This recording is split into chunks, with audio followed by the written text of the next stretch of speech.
इस बीच यूक्रेन के ओदेशा शहर का एक वीडियो सामने आया जिसमें कई इमारतें पूरी तरह बर्बाद दिखी। यूक्रेन ने आरोप लगाया कि रूस की सेना ने रात के अंधेरे में ताबड़तोड़ मिसाइलें दागी, जिसकी चपेट में आने से कई लोग घायल हो गए। रूस का हमला कितना जोरदार रहा होगा, इसका अंदाजा सामने आई तस्वीरों को देखकर आसानी से लगाया जा सकता है। मिसाइल हमले के बाद कुछ इमारतें तो पूरी तरह तबाह दिखी। चारों तरफ सिर्फ तबाही और मलबे का ढेर ही नजर आया, जबकि कुछ लोग मलबे को हटाकर लोगों की तलाश करते दिखाई दिए। दावा किया गया कि रूस ने ओदेसा शहर के आम लोगों को जानबूझकर निशाने पर लिया और उन पर जमकर हमले किए।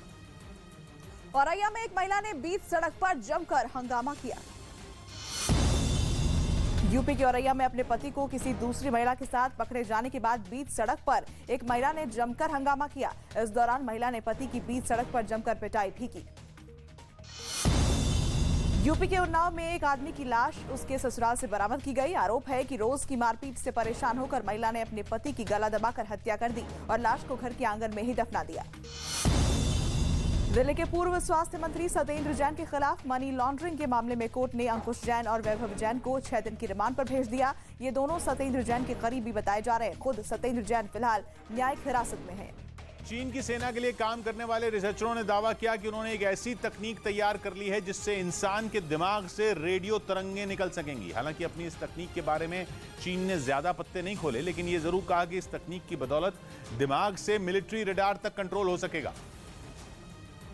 और अगर ये हो गया तो जंग के मैदान में चीन का मुकाबला बेहद मुश्किल हो जाएगा। चीन की इस सनसनीखेज रिसर्च से पर्दा तब उठा जब इस प्रोजेक्ट से जुड़ा एक पेपर एक जर्नल में पब्लिश हुआ। उस पेपर में दावा किया गया कि चीन की वायुसेना की एयरफोर्स इंजीनियरिंग यूनिवर्सिटी के वैज्ञानिकों ने बाकायदा एक्सपेरिमेंट करके साबित कर दिया कि ब्रेन वेव्स यानी दिमाग की तरंगें दूर से ही इलेक्ट्रोमैग्नेटिक वेव्स को कंट्रोल कर सकती हैं। चीन के वैज्ञानिकों का कहना है कि उनकी नई तकनीक इतनी बेमिसाल है कि उसका एक नहीं बल्कि कई इस्तेमाल हैं। इससे चीन के सैनिक रडार तो अपने दिमाग से कंट्रोल कर ही सकेंगे, इस तकनीक से सड़क हादसे रोकने में भी काफी मदद मिलेगी, क्योंकि इससे ड्राइवर की ब्रेन वेव में हो रहे बदलाव को डिटेक्ट किया जा सकेगा। इससे यह पता चल सकेगा कि ड्राइवर को नींद तो नहीं आ रही या कहीं वो थका हुआ तो नहीं है। यानी चीन ने अब अपने दुश्मन अमेरिका से टेक्नोलॉजी वॉर छेड़ दी है। उसकी कोशिश तकनीक के मैदान में अमेरिका को पछाड़ने की है, क्योंकि अब तक इस फील्ड में अमेरिका ही सबसे आगे रहा है, लेकिन चीन की सेना उसे टक्कर देने के लिए खड़ी हो गई। और उसके रिसर्चरों ने इसके लिए मेटा मटेरियल को जरिया बनाया। मेटा मटेरियल आर्टिफिशियल तौर पर तैयार किया गया ऐसा मटेरियल होता है जो कि रेडियो वेव पैदा कर सकता है। यह मेटा मटेरियल किसी भी चीज के ऊपर मेटा सरफेस बना देता है और वो मेटा सरफेस किसी भी चीज को एक रेडियो ट्रांसमीटर में बदलने की ताकत रखता है। इसी के आधार पर चीन के रिसर्चरों ने सिर पर पहने जाने वाले एक डिवाइस से ब्रेन वेव को डिटेक्ट किया और इस सिग्नल को मेटा सरफेस को पास कर दिया। बर्मिंघम टेस्ट में ऋषभ पंत ने इंग्लैंड के खिलाफ बतौर भारतीय विकेटकीपर सबसे तेज शतक का रिकॉर्ड बनाया। इसी के साथ पंत ने पूर्व कप्तान MS धोनी का रिकॉर्ड तोड़ दिया। लखनऊ की NIA कोर्ट ने बिजनौर IED ब्लास्ट मामले में 5 आरोपियों को दोषी ठहराते हुए सजा सुनाई। यूपी के आगरा में एक सिपाही ने तालाब में डूब रहे एक बुजुर्ग की जान बचाई। घटना के बाद बुजुर्ग को इलाज के लिए अस्पताल में भर्ती कराया गया। यूक्रेन की सेना ने एक वीडियो जारी किया जिसमें उसके सैनिक रूस के जवानों पर ड्रोन से बमों की बारिश करते दिखाई दिए। यूक्रेन का दावा है कि रूस के जिन सैनिकों को ड्रोन से निशाना बनाया गया वो एक इलाके पर हमले की फिराक में थे, जिन पर यूक्रेन के जवानों ने ड्रोन से बमों की बारिश कर दी। यूक्रेन की सेना की तरफ से इस हमले का एक वीडियो भी जारी किया गया जिसमें रूस के जवान सड़क किनारे झाड़ियों में बनी सुरंग के रास्ते अपने गुप्त ठिकाने की तरफ जा रहे थे, जो इस बात से बेखबर थे कि दुश्मन उन पर आसमान से नजर बनाए हुए। जैसे ही रूस के सैनिक अपने गुप्त ठिकाने के अंदर पहुंचे, यूक्रेन की सेना ने मौके का फायदा उठाते हुए उन पर ड्रोन से हमला कर दिया, जिसके बाद वहां जोरदार धमाका हुआ। ये धमाका इतना जोरदार था कि आसपास का पूरा इलाका दहल गया। यूक्रेन का दावा है कि उसके इस हमले में रूस की सेना का ठिकाना पूरी तरह तबाह हो गया और वहां मौजूद कई सैनिकों की मौत हो गई। सजा पूरी करने के बाद भी पाकिस्तान ने भारतीयों को रिहा नहीं किया। सरकार ने पाकिस्तान पर 539 भारतीय नागरिकों और मछुआरों की रिहाई में देरी करने का आरोप लगाया। भारत ने साफ किया कि सजा पूरी होने के बावजूद इन्हें अब तक रिहा नहीं किया गया। खबर है कि कैप्टन अमरिंदर सिंह की पार्टी पंजाब लोक कांग्रेस का इसी महीने बीजेपी में विलय हो सकता है। PV सिंधु मलेशिया ओपन के क्वार्टर फाइनल में 21-13, 15-21 और 13-21 से हारकर टूर्नामेंट से बाहर हो गई। महाराष्ट्र में नई सरकार के गठन के बाद भी सियासी उठापटक जारी है। एकनाथ शिंदे के मुख्यमंत्री पद की शपथ लेने के एक दिन बाद शिवसेना अध्यक्ष उद्धव ठाकरे ने उन्हें शिवसेना के नेता पद से हटा दिया। सीएम एकनाथ शिंदे को एक पत्र लिखा गया जिसमें उद्धव ठाकरे ने शिंदे पर पार्टी विरोधी गतिविधियों में शामिल होने और पार्टी तोड़ने की कोशिश करने का आरोप लगाया। चिट्ठी के जरिए उद्धव ने कहा कि शिंदे मुख्यमंत्री पद के लिए पार्टी विरोधी गतिविधियों में शामिल हुए और अपनी इच्छा से पार्टी की सदस्यता छोड़ दी, इसलिए शिंदे को शिवसेना नेता के पद से हटाया जा रहा है। सिद्धू मूसेवाला हत्याकांड में लॉरेंस बिश्नोई गैंग का एक और हथियार सप्लायर जग्गू भगवानपुरिया पंजाब पुलिस की गिरफ्त में है। बुरी तरह उलझी हुई इस हत्याकांड की गुत्थी को सुलझाने के लिए जांच एजेंसियों ने एड़ी चोटी का जोर लगा दिया है, लेकिन इस मर्डर केस में अब भी कई ऐसी गांठें हैं जिन्हें सुलझाने के लिए पुलिस के पसीने छूट रहे हैं। और इसी कड़ी में पंजाब पुलिस को एक और चौंकाने वाली जानकारी हाथ लगी, और वो ये कि सिद्धू मूसेवाला को मौत के घाट उतारने के लिए जग्गू भगवानपुरिया ने ही शूटरों तक हथियारों की सप्लाई की थी। वो हथियार जिसे हत्याकांड से करीब एक महीने पहले ड्रोन के जरिए पाकिस्तान से भेजा गया था। और अब पुलिस का दावा है कि उन हथियारों को शूटरों तक लॉरेंस बिश्नोई के खासम खास जग्गू भगवानपुरिया ने भिजवाया था। पुलिस सूत्रों का यह भी कहना है कि भगवानपुरिया ने न सिर्फ हथियारों की डिलीवरी की थी, बल्कि लॉरेंस बिश्नोई के कहने पर उसने वारदात को अंजाम देने के लिए 2 शार्प शूटर भी भेजे थे। सिद्धू मूसेवाला की हत्या में जिन ऑटोमेटिक हथियारों का इस्तेमाल किया गया, उन हथियारों की सप्लाई शूटरों तक करने का शक जग्गू भगवानपुरिया पर है। हत्याकांड से पर्दा उठाने के लिए तिहाड़ जेल से जग्गू भगवानपुरिया को पंजाब लाया गया है, ताकि उससे पूछताछ कर यह पता लगाया जा सके कि मूसेवाला हत्याकांड की साजिश में उसके अलावा और कौन कौन लोग शामिल हैं। हालांकि जग्गू भगवानपुरिया से दिल्ली पुलिस की एक टीम 14 दिनों तक पूछताछ कर चुकी है और दावा है कि इस दौरान उसने हत्याकांड से जुड़े कई हैरान करने वाले राज उगले हैं। और दावा किया जा रहा है कि दिल्ली पुलिस की पूछताछ में भगवानपुरिया ने यह बताया कि उसने अपने नेटवर्क का इस्तेमाल कर करीब 1 महीने पहले शूटरों तक हथियारों की डिलीवरी की थी। पुलिस के सूत्र ये भी बताते हैं कि उन्हीं हथियारों की मदद से 29 मई को सिद्धू मूसेवाला को मौत के घाट उतार दिया गया था। लेकिन अभी तक ये बात साफ नहीं हो सकी है कि हथियारों को कैसे और किन लोगों ने शूटरों तक पहुंचाया था। इसी बात का पता लगाने के लिए दिल्ली पुलिस ने उससे पूछताछ की थी। हालांकि रिमांड पूरी होने पर जग्गू भगवानपुरिया को 29 जून को दिल्ली के पटियाला हाउस कोर्ट में पेश किया गया, जहां से अदालत ने उसे 1 दिन की ट्रांजिट रिमांड पर पंजाब भेज दिया। हालांकि इस दौरान भगवानपुरिया के वकील ने पंजाब पुलिस की ट्रांजिट रिमांड का विरोध किया था और यह दावा किया था कि पंजाब में उसकी जान को खतरा है, लेकिन कोर्ट ने भगवानपुरिया के वकील की अपील खारिज कर दी, जिसके बाद पंजाब पुलिस उसे कड़ी सुरक्षा के बीच मानसा ले आई और फिर उसकी मेडिकल जांच करवाने के बाद उसे कोर्ट में पेश किया गया, जहां से कोर्ट ने भगवानपुरिया को 7 दिनों के लिए रिमांड पर भेज दिया। दिल्ली की तिहाड़ जेल से पंजाब के बड़े गैंगस्टर और अवैध हथियार डीलर जग्गू भगवानपुरिया को पंजाब लाया गया है। असल में जग्गू भगवानपुरिया भी लॉरेंस बिश्नोई की तरह एक गैंगस्टर है और उस पर कई मामले दर्ज हैं। वो न सिर्फ ड्रग्स की तस्करी से जुड़ा है, बल्कि वो पंजाब में अवैध हथियारों की सप्लाई भी करता है। लॉरेंस बिश्नोई और जग्गू भगवानपुरिया साल 2000 में एक दूसरे के संपर्क में आए थे और जेल के अंदर इन दोनों गैंगस्टरों ने अवैध हथियारों और ड्रग्स को लेकर बड़ी डील की थी। दावा तो ये भी है कि जग्गू भगवानपुरिया पिछले कई साल से गैंगस्टर लॉरेंस बिश्नोई के संपर्क में था और वो अपने नेटवर्क के जरिए लॉरेंस गैंग के गुर्गों तक हथियारों की सप्लाई करवाता था।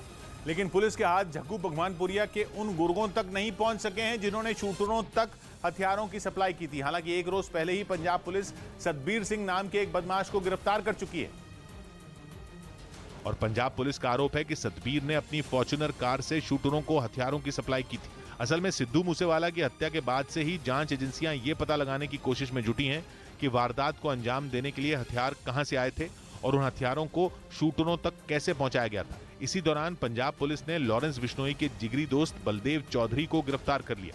पुलिस का दावा है कि बलदेव चौधरी लॉरेंस बिश्नोई के साथ पढ़ता था और लॉरेंस के गैंगस्टर बनने के बाद भी वो उससे जुड़ा हुआ था। पुलिस के सूत्र ये भी बताते हैं कि बलदेव ने ही पूछताछ में दिल्ली नंबर की सफेद रंग की फॉर्च्यूनर कार का जिक्र किया था, जिसके बाद सबूतों को जोड़ते हुए पंजाब पुलिस की एक टीम बठिंडा में मौजूद उस पेट्रोल पंप पर पहुंची जहां उस फॉर्च्यूनर कार में तेल भरवाया गया था। जांच के दौरान पुलिस को पेट्रोल पंप का एक सीसीटीवी वीडियो भी हाथ लगा, जिसमें 19 मई को रात करीब 9 बजे कार पेट्रोल पंप पर आती दिखाई दी।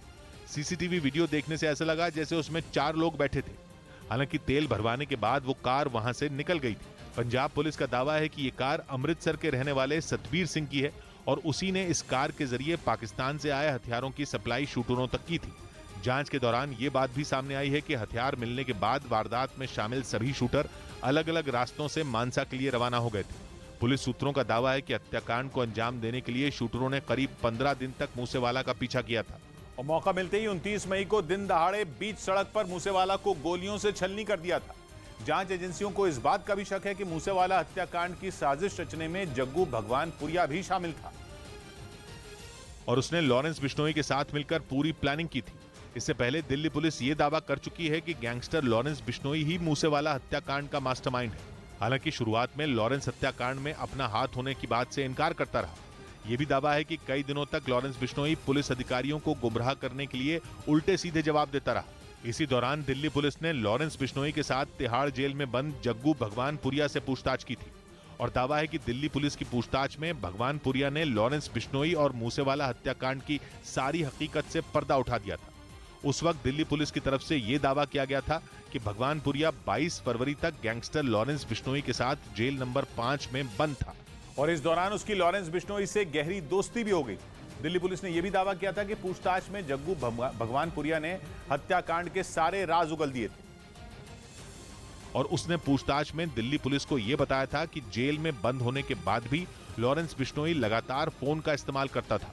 सलाखों के पीछे से ही वो फोन के जरिए कनाडा में बैठे गोल्डी बराड़, सचिन बिश्नोई और विक्रम बराड़ से बातें करता था। किसे धमकी देनी है, किससे रंगदारी वसूलनी है और किस पर गोली चलवानी है, सब कुछ लॉरेंस बिश्नोई ही फोन पर तय करता था। पूछताछ में उसने यह भी दावा किया था कि जेल से ही लॉरेंस बिश्नोई ने सिद्धू मूसेवाला को मारने की साजिश रची थी। हालांकि जब अधिकारियों को लॉरेंस के जेल में फोन इस्तेमाल करने की बात पता चली थी तो उसे जेल नंबर 8 में शिफ्ट कर दिया गया था और इसीलिए जग्गू भगवानपुरिया ने यह दावा किया था कि मूसेवाला हत्याकांड से करीब 3 महीने पहले जेल में ही पूरी साजिश रच दी गई थी। उस दौरान जांच एजेंसियों की तरफ से यह भी दावा किया गया था कि हत्याकांड को 6 शूटरों ने अंजाम दिया था, जिन्हें कनाडा में बैठे गोल्डी बराड़ ने अलग अलग राज्यों से बुलाया था और दावा है कि हर एक शूटर को हत्याकांड को अंजाम देने के लिए 3.5 लाख रुपए सुपारी के तौर पर दिए गए थे। पुलिस का दावा है कि वारदात को अंजाम देने के लिए 2 मॉड्यूल बनाए गए थे और दोनों मॉड्यूल को प्रियव्रत उर्फ फौजी लीड कर रहा था और अब जांच एजेंसियों का दावा है कि हत्याकांड में शामिल 2 शूटरों को जग्गू भगवानपुरिया ने बुलाया था। हालांकि इस बात की जानकारी नहीं मिल सकी कि भगवानपुरिया ने किन 2 शूटरों को मानसा भेजा था।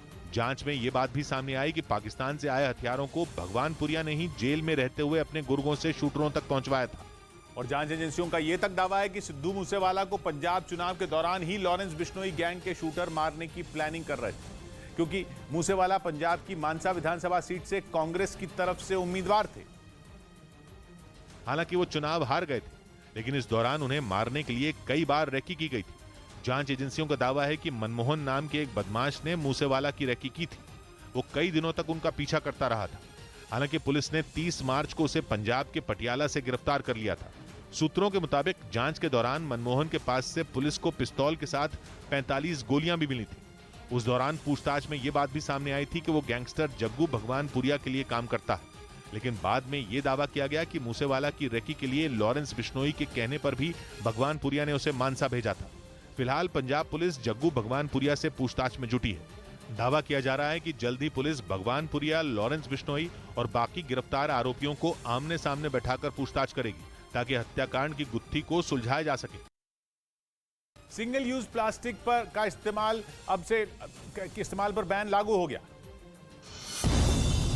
देश में सिंगल यूज प्लास्टिक पर बैन का नियम लागू हो गया, यानी अब इसके उत्पादन, बेचने और इस्तेमाल करने पर पूरी तरह रोक रहेगी। इस नियम के दायरे में मिठाई के डिब्बों को पैक करने वाली फिल्म और प्लास्टिक के चम्मच समेत कई चीजें शामिल हैं। यूपी के बागपत में पुलिस ने एक मुठभेड़ में एक इनामी बदमाश को गिरफ्तार कर लिया।